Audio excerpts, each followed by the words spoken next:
On this week's episode, we're going to take a reverent look at some of the young angels who were taken from the earth at far too young of an age. From the brother and sister fallen victim to a mentally deranged mother, to the mother and son who went on a plane ride one beautiful afternoon only to never return, to the angel teen who had her entire life in front of her after high school graduation. Did she fall victim to COVID? Coming up.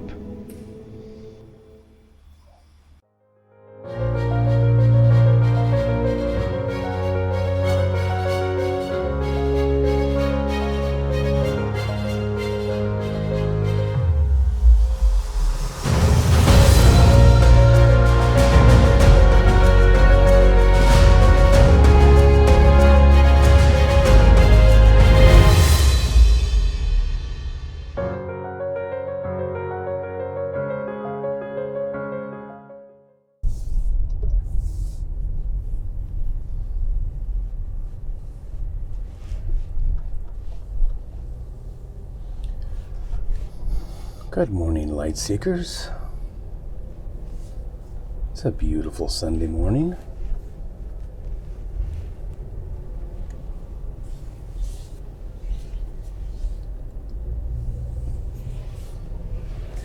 This next series, I was contemplating whether to do this now or later.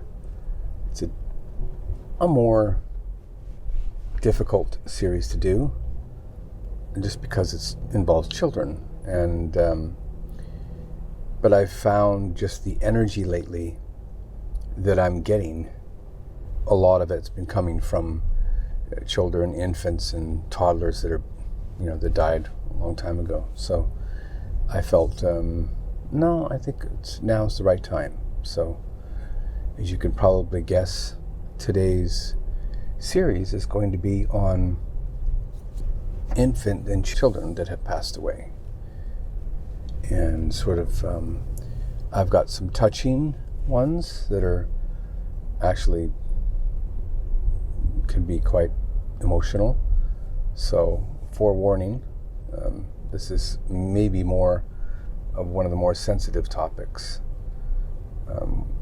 involving children that have passed away.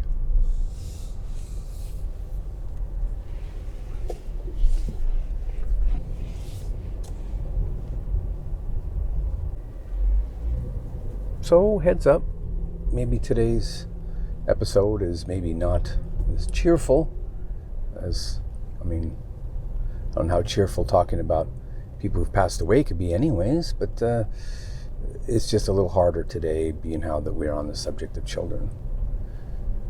And I just look at these children as sort of our little angels that went home a little early. So be prepared. Get the box of tissues out.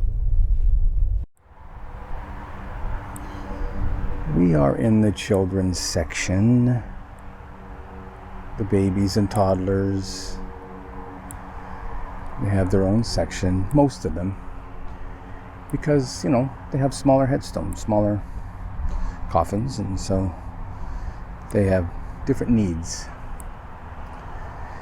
We're looking for a very special brother and sister today. We're looking for Philip Stephen Froerer and Monica Ann Froerer. And these two are incredible little angels. And I'll explain, I think once we find the headstone, I'll explain a little bit about that. This is a really difficult section to navigate because it doesn't make any sense to me. It's like 24, 28, 36, they're all, the numbers are all mixed up. There's no rhyme or reason to it. So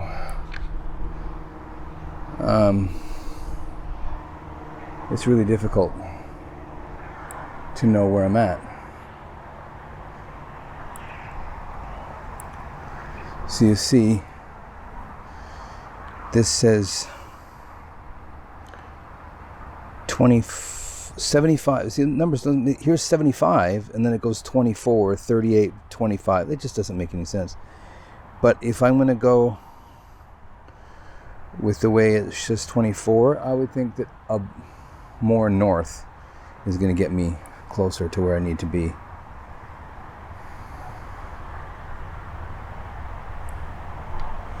And we're looking for grave 1 of 24. And I don't know how many graves are in each section. I want to say they told me it was like 36 or something like that.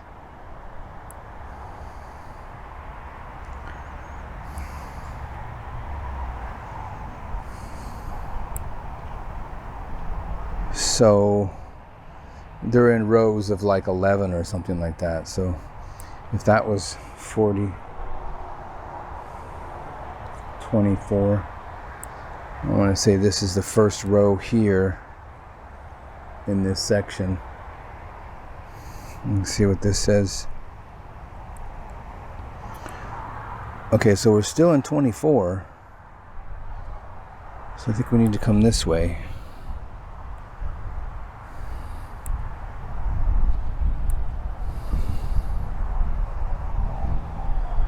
Oh, here we are. Here we are, you two.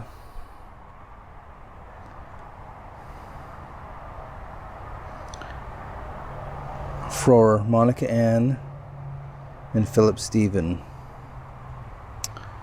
So let me get my cleaning supplies, and then we will talk about these two.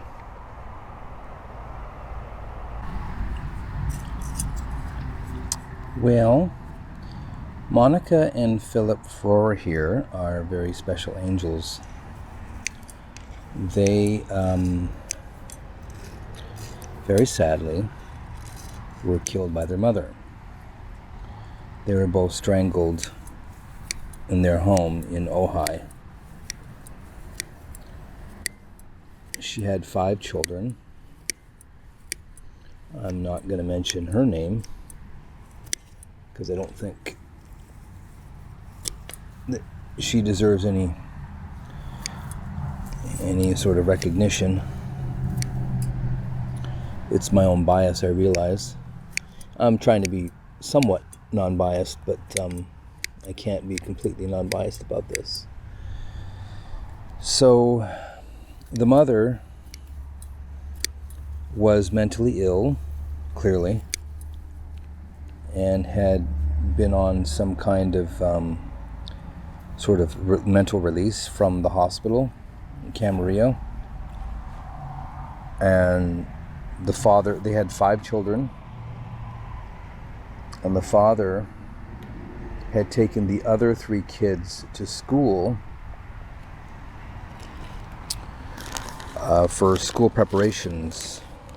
They had some sort of program at school or some sort of function they had to go to.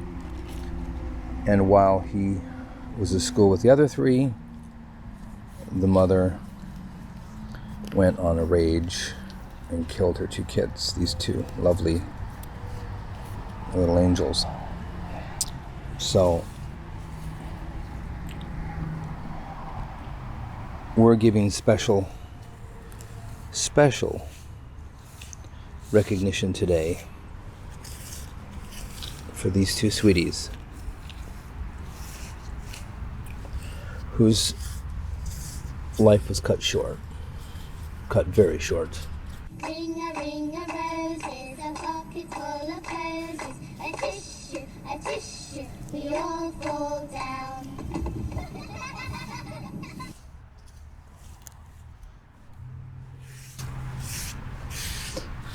I did see that their mother was actually buried here as well, in the adult section. I haven't decided if I'm going to go and look at her stone or clean it. I don't think I will. I just don't think I can stomach it.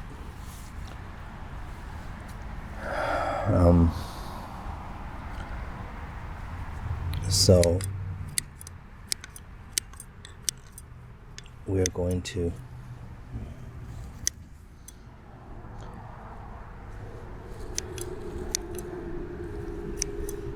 just hold special space for these two.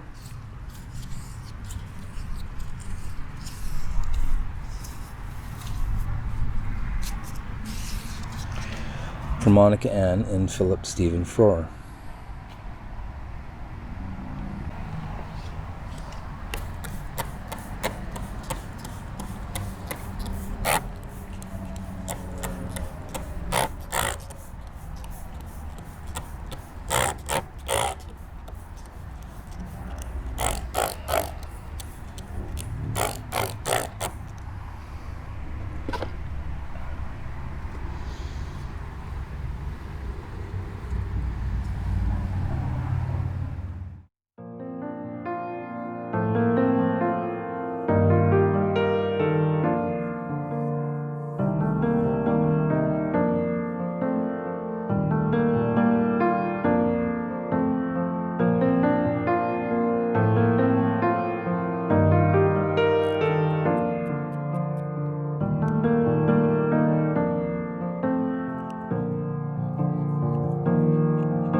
I could imagine these two must have a very special bond in the afterlife due to their circumstances. You can only imagine.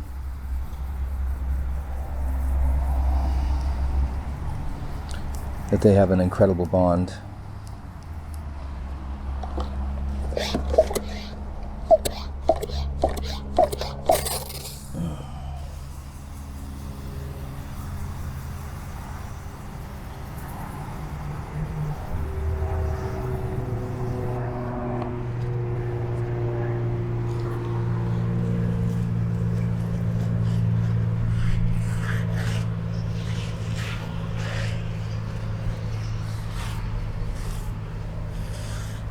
Got a lot of scratches on it. And I suspect it's from, like mowing machinery or something. But there's a lot of scratches on it. I'm gonna have to do some buffing on this and hopefully get some of that out.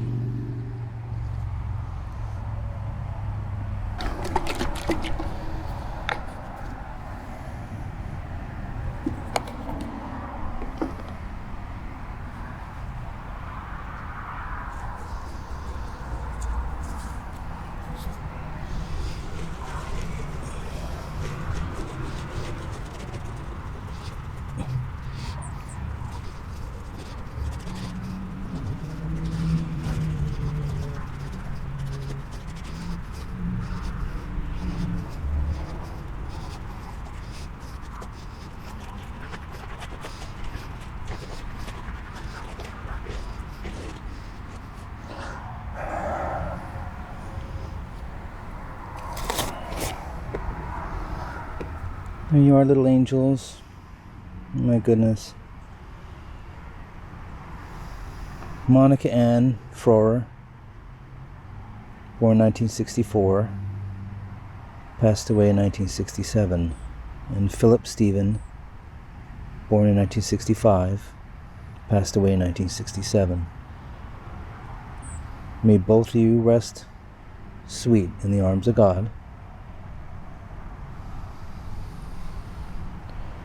And forever be blessed for eternity. I was so honored to be here and spend a few minutes with you. I hope we'll meet one day.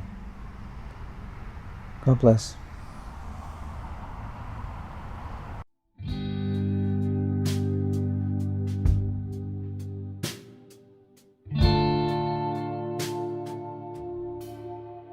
Know you are loved. Rest in peace. Dream your sweet dreams. till your soul is released. Know you are loved. Rest in peace. Dream your sweet dreams till your soul is released.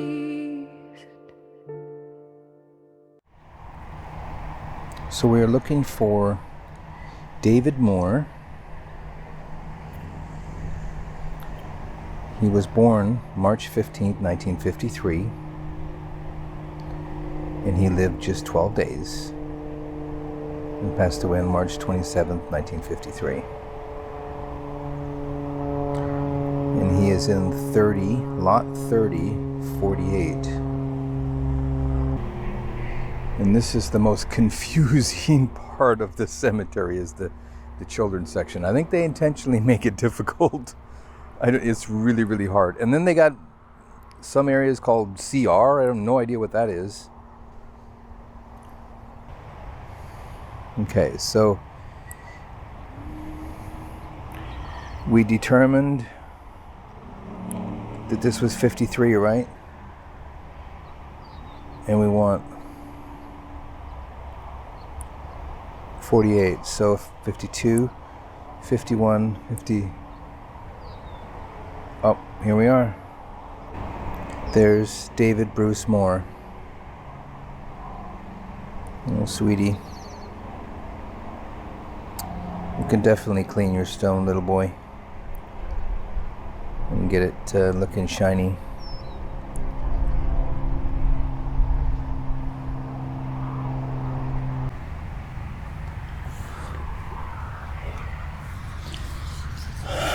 Oh, he was just a week old, a little over a week old.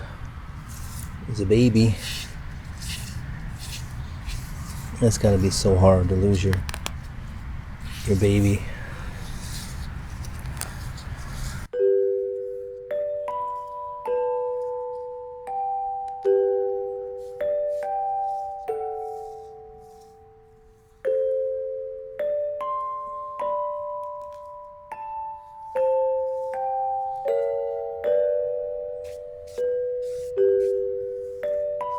There we go. It's at least clean around the edges.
Calcification up here, so I'm gonna spray that and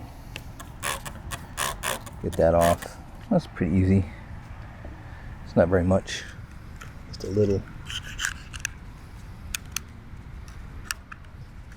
just a drop right here.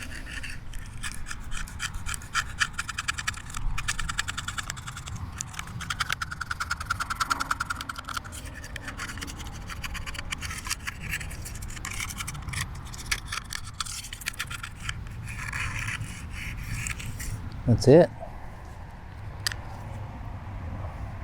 Wasn't much there to begin with. Just a little bit on the top.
There you goes, little sweetie.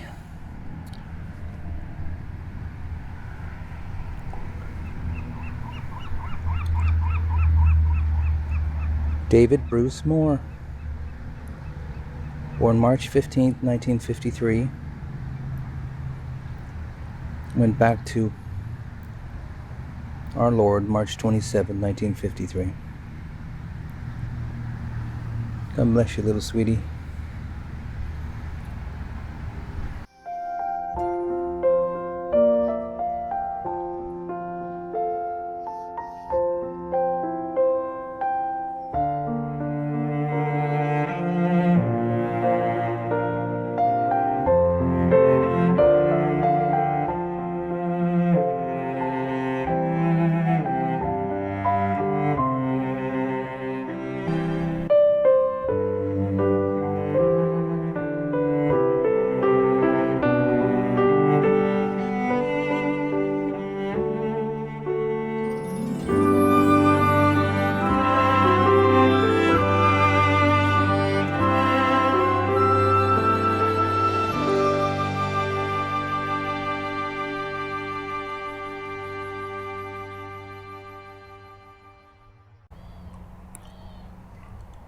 Now we do have a children's section, but even with that, there's often children that are buried in the adult section.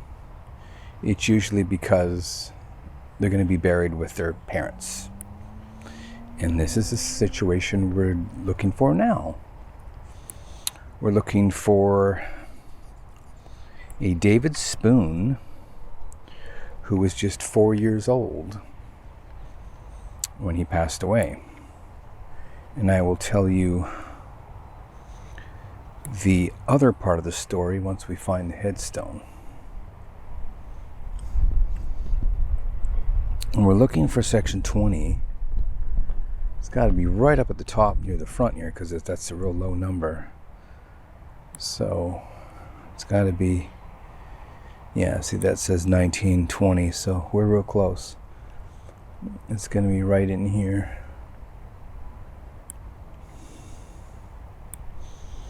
It's so funny because I've run into headstones that I'm going, oh, I've already done that one. Like right here, Maxine Arnold, I did her stone a couple of weeks back, maybe a month ago.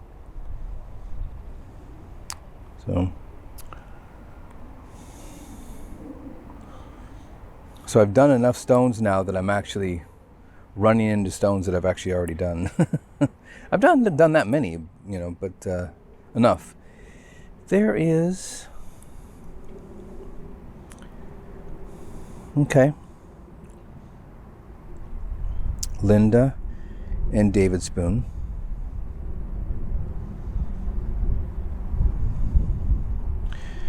I will get my cleaning supplies and then we will dig a little further into their story.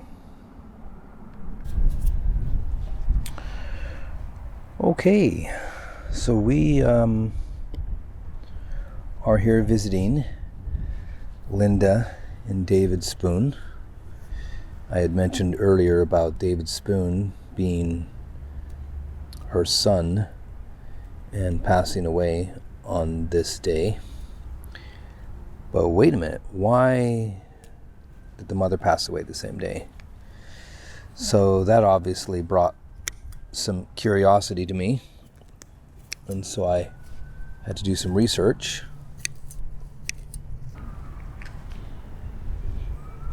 I discovered there was a very freakish accident. In fact, it was weird because there was 2 accidents the same day, although unrelated, but yet what are the odds of that happening? Mom, Lynda Spoon and David Spoon went flying. She met a possible romantic interest, I don't know, in a local cafe here in Ventura, and they started flying together. And on this particular day, on June 12th, 1970, they went flying and they crashed. And the funny thing is they crashed. This is what's so bizarre. What a small community, you know. They crashed into a radio tower in Montalvo, which is literally the community that I live in. And I'm like, wait a minute, there's no radio tower. But that was the 60s, or 70s. It's changed a lot. But I guess it was a golf course there too, and a lot of golfers had witnessed and saw the accident. And it was pretty bad.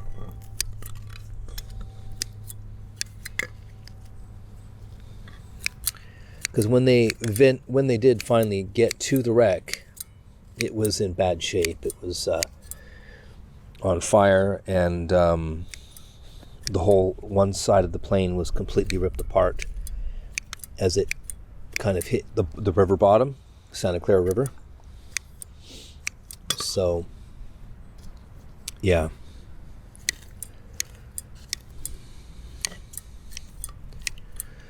So we are here to pay respects to Lynda and, of course, her son David, since we're sort of on a series of children who've passed away too young. This caught my attention.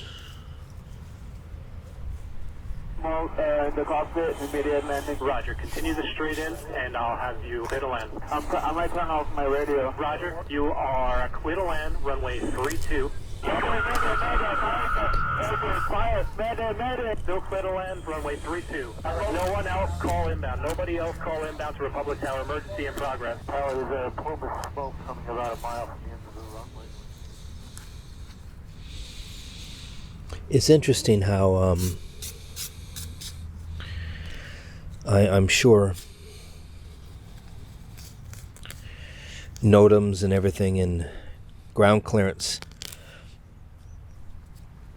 maps for aircraft, I'm sure they existed back then. But when I was flying, which is obviously years later, taking my own private lessons, you have maps that tell you the ground clearance and the ground terrain and obstacles that are in your way. So it's unfortunate the pilot, I guess, wasn't aware or didn't read about the obstacles in this area and hit a radio tower, which is unfortunate.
You can see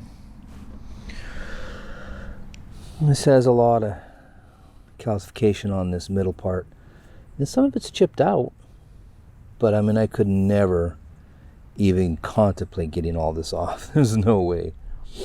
It's just too much. It's built on there over the years. And I would destroy the granite just trying to get it off.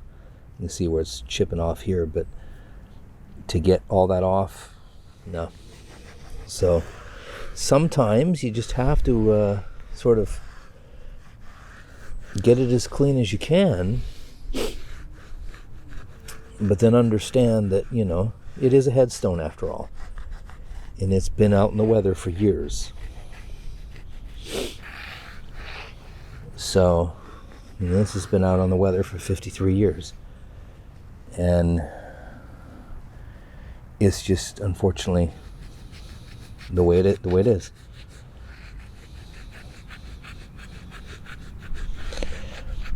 So we get it as clean as we can. This is really clean, but we're not going to get the calcification off. It's just not going to happen.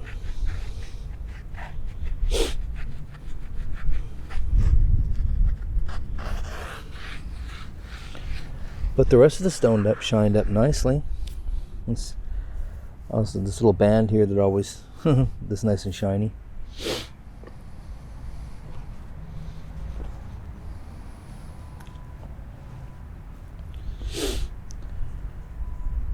Lynda Spoon, born 1948 and passed away in 1970, and her precious son David Spoon, born 1966, passed away in 1970. Little sweet boy, your life was cut short, that's for sure. God bless you both, and know that you're both in the arms of God. It was good to spend a few minutes with you today. Sunshine on my shoulders makes me happy.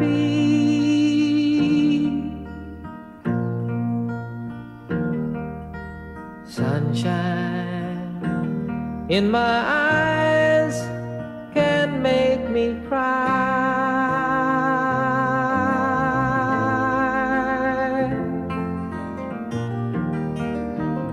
If I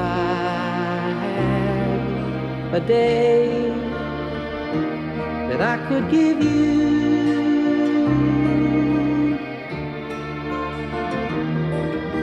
I'd give to you a day just like today.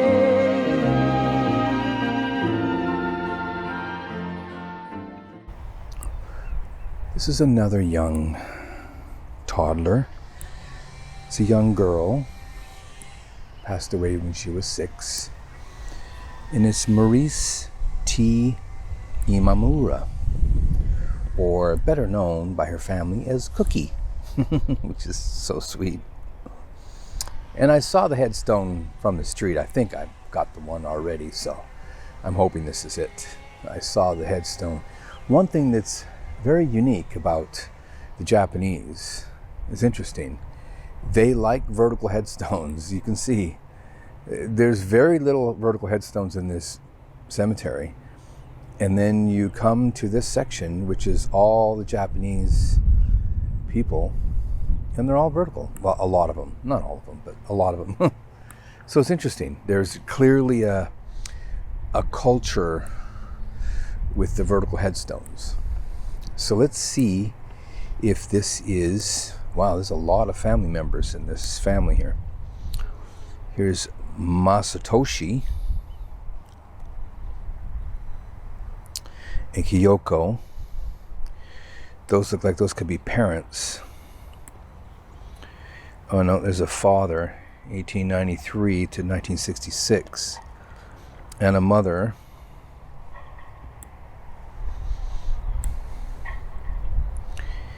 And there is Maurice, or better known as Cookie. That's sweet. I don't get to do too many of these type of stones, But see, I love the ones that got photos in them, because I just love to clean those up and get those, with the picture restored on them. So this is going to be fun to do this one. As usual, these are a challenge to try to even tackle these big stones. I'm not going to even tackle this. I would need several buckets of water. So that's not going to get done today. But I'll probably put on my to-do list future. I've got another one as well, vertical headstone, that I'm working on. So let's get our cleaning supplies and get to work.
Now, one of the interesting things, this is the wonderful part about reading about families and all these different people, is you learn her father was actually a celebrity. He was an actor.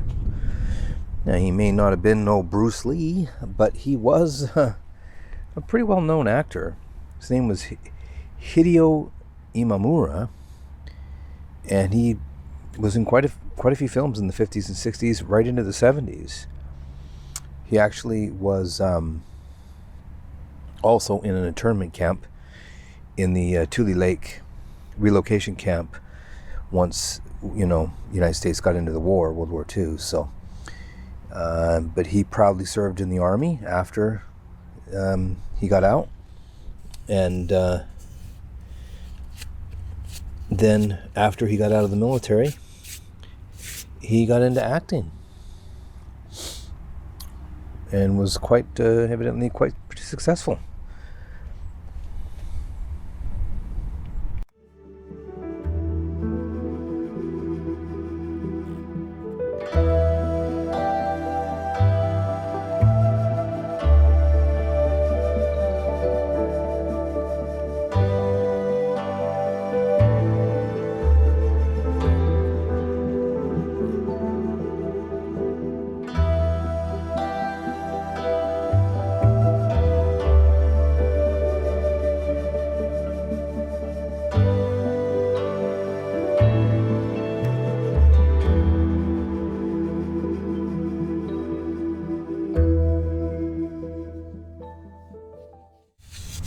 Okay, scrub that for about 5 minutes.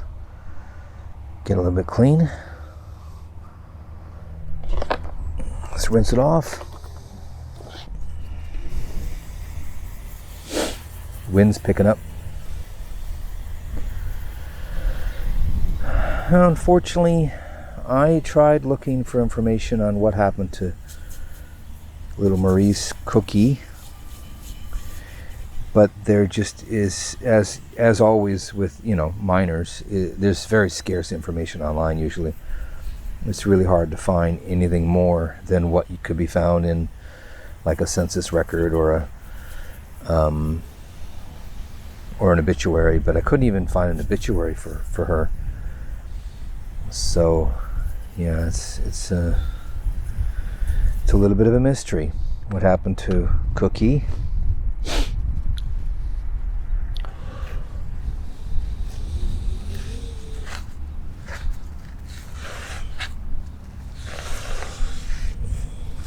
She clearly her life was cut short somehow. Hopefully she didn't suffer for too long with some sort of disease, or I don't know, but so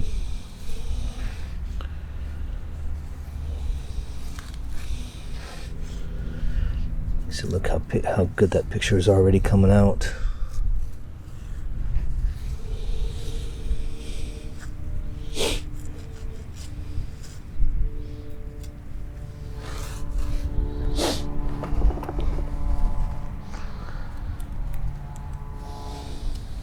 That's one looking really nice. Just got to do a little bit of buffing and it's going to look gorgeous.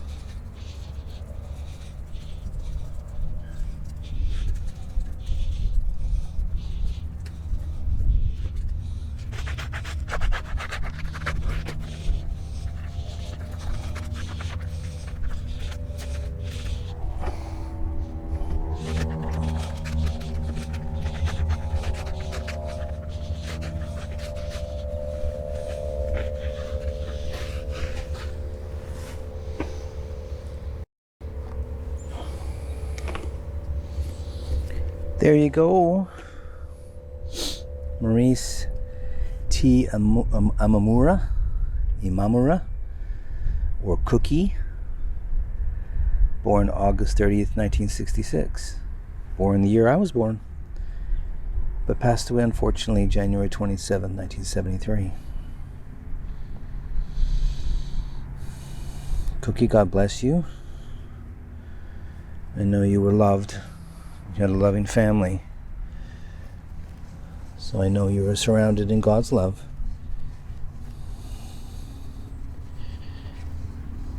But you have memories here. It was good to spend a few minutes with you here today.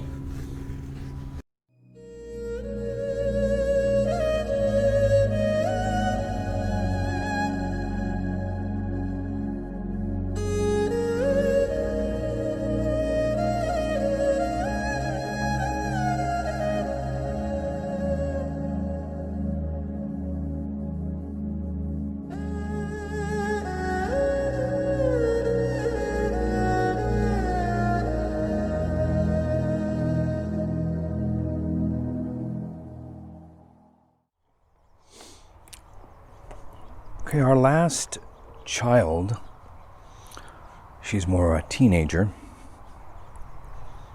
Another, of course, very sad situation. I'll kind of go over the details once we locate her.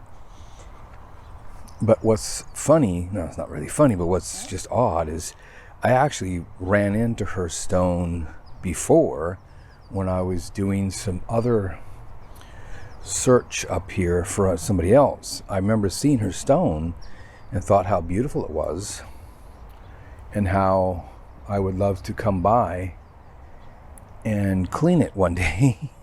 And now I get a I get a request for it. So wow, my wish comes true. I just can't remember where she is. Where did I see her? I think I saw her in, I want to say, in the courtyard, and it was very prominent as you walk into the chapel here, I think. So we need to see if we can find her. I think she might be right around the corner here, like I said, in this courtyard, because I know she was right near the entrance of the chapel. She was very close to the entrance. Oh no, I'm clearly wrong because I don't see anything. There's no headstones around here. But I remember seeing her. She's here.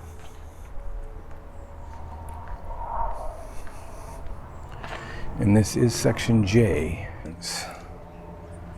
So maybe, oh, you know what?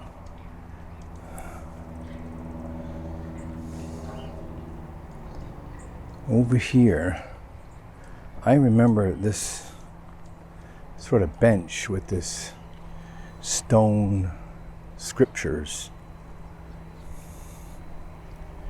Yes, this is it. Here she is. And wow, she probably was visited recently because her death anniversary was just last week.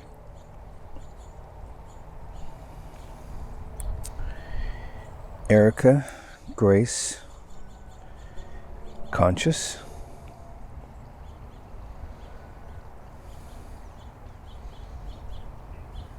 loving daughter, sister, and friend. Erica's legacy of love, connection, integrity, and kindness will live on in those who knew her. To have met her was to have been changed by her. It's beautiful.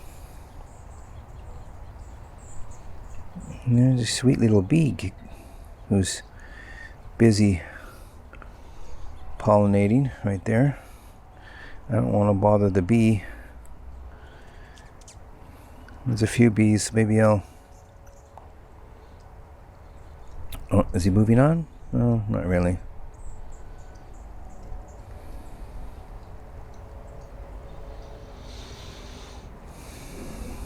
Stone's in great shape. I don't really think there's anything I can do to it. It's in beautiful shape.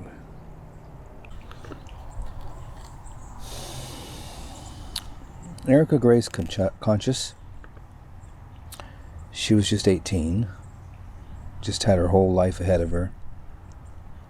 She passed away on July 30th, 2021 in Woodland Hills. She was born in Ventura to Lupe and Chelso Conchas on May 2nd, 2003. She actually went to high school at Foothill Technology. She was, she had just graduated, literally, like weeks before, days before. She was planning on attending Ventura College. It doesn't really say what happened to her. I suspect, I don't know, but this is in the middle of COVID. I would hopefully, hate to think that she died of COVID, but it's just so hard to know. But she was evidently sort of the life of the high school. Made it quite an impact on her classmates and family. It's sad that her life was cut short. God bless you, Erica. God be with you. You have a loving family, I can see. They're visiting you often. I know you're in God's hands. It was nice to spend a few minutes with you this morning. I go where the wind blows, too little time to stand still. I see you in my dreams, but I want you to live.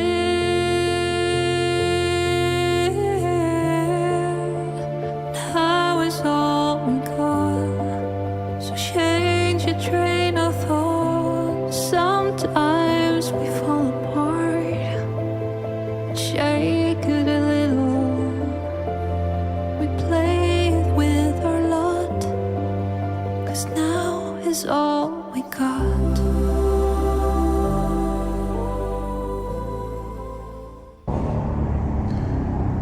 Staying in the baby section, it's a special section dedicated to abandoned babies who didn't make it in this world.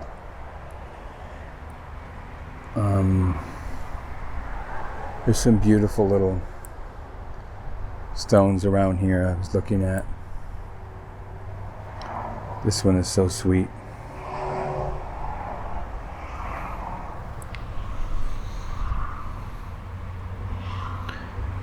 It says, "Our special angel back in God's hands, Alicia Marie Wright, December 5th, 1997. Step softly, an angel sleeps here. Mother, father, grandparents, uncles, and aunts." It's very sweet. I love that.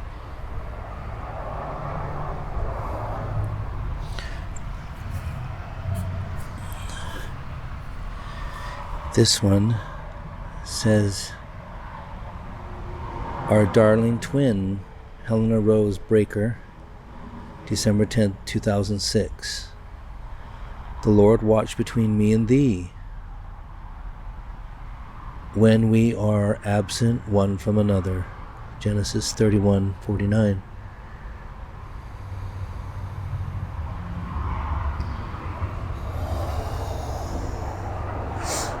There's 3 special babies buried here. I can't find them, but I heard in the story that I read about that there's 3 babies who were buried here.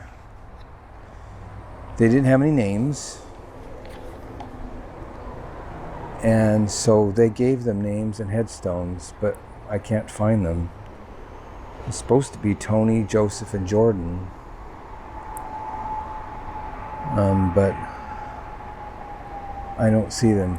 I have a feeling they're right here, because this is what was created just for them, so, or when this, section was created, so it could be that they have, this is sort of like their stone. I'm not sure.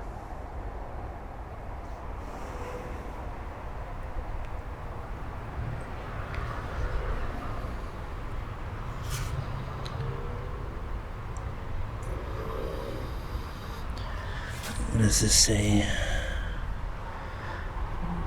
Loie Sarah Penny Diaz, May 25th, 2015 to June 1st, 2015. She was just 5 days. No, 6 days. We have to fight, we have to hurt and struggle in this life sometimes in order to appreciate the other moments. God bless you, child.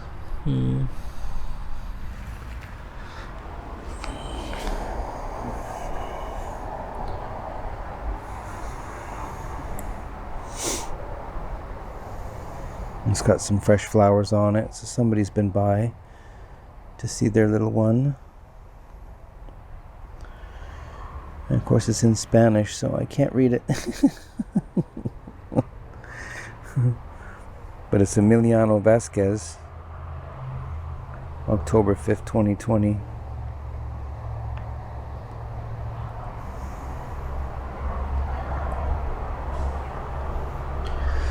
Here's another one, Jordan Feaster, September 11, 2012 to September 24, 2012. In our arms for a while, in our hearts forever. When you left to heaven, you did not go alone. A part of us went with you the day God called you home. Oh, that's cute. Then at the Star David, so it must be Jewish, yeah.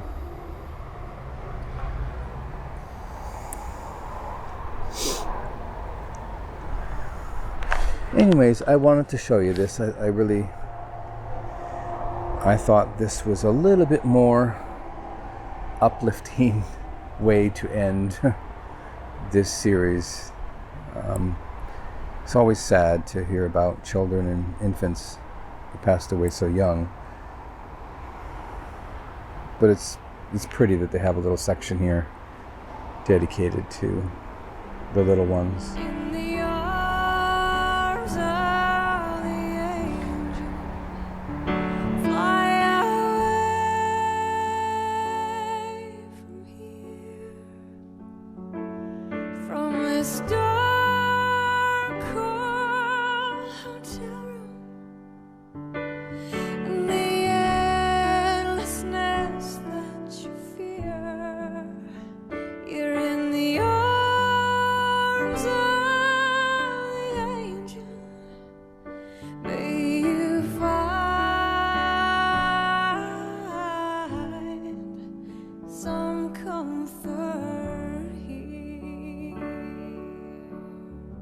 that wraps it up for today.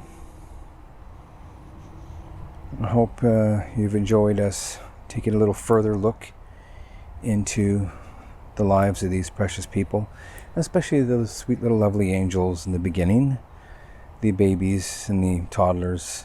It's sad, it's bittersweet to see the graves of such young babies and toddlers.